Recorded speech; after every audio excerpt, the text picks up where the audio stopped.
अस्सलाम अलैकुम दोस्तों, कैसे हैं आप? उम्मीद है आप सब खैरियत से होंगे। चलते हैं अपनी वीडियो की जानिब। शौहर, ये कैसी दाल पकाई है, ना इसमें नमक है ना मिर्च। तुम ना सारा दिन मोबाइल में लगी रहती हो, कुछ पता ही नहीं चलता क्या डालना है क्या नहीं।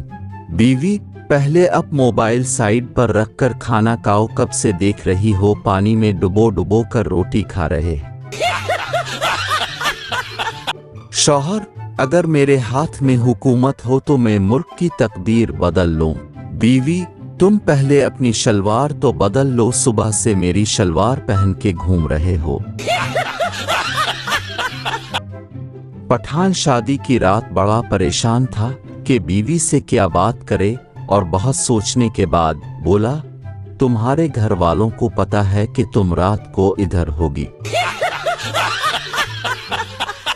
दोस्तों, अगर वीडियो अच्छी लगी तो हमारा चैनल सब्सक्राइब करें और घंटी को दबाएं ताकि हर नई वीडियो अब तक पहुंचे। शुक्रिया।